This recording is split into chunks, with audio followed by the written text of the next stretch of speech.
కైలాస పర్వతంపై లోకమంతా నిశ్శబ్దంగా నిలిచిపోయినట్టు శివుడు గాఢ ధ్యానంలో లీనమయ్యున్నాడు.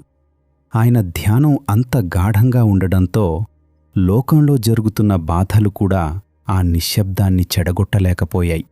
అదే సమయంలో భూమిపై ఒక చిన్న గ్రామంలో ఒక రైతు తీవ్ర బాధలో మునిగిపోయాడు. వర్షాలు పడలేదు, పంటలు ఎండిపోయాయి, జీవితం అంధకారంగా మారింది. కాని ఆ రైతు దగ్గర ఒకటే సంపద ఉంది, అదే శివునిపై అచంచలమైన భక్తి.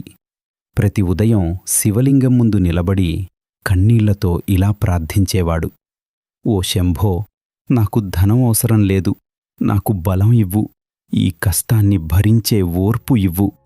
ఈ సాదాసీదా ప్రార్థన శివుని హృదయాన్ని తాకింది. మూడో కన్ను కాదు, కరుణతో నిండిన కన్ను నెమ్మదిగా తెరిచింది. శివుడు ప్రత్యక్షమై అన్నాడు: నేను నీకు సంపద ఇవ్వను, కాని నిన్ను ఓడించలేని ధైర్యమిస్తాను. ఆ క్షణం నుంచి రైతు మనసులో భయం పోయింది, కష్టాన్ని ఎదుర్కొనే శక్తి వచ్చింది. కాలక్రమేణా భూమి పండింది, జీవితం నిలబడింది.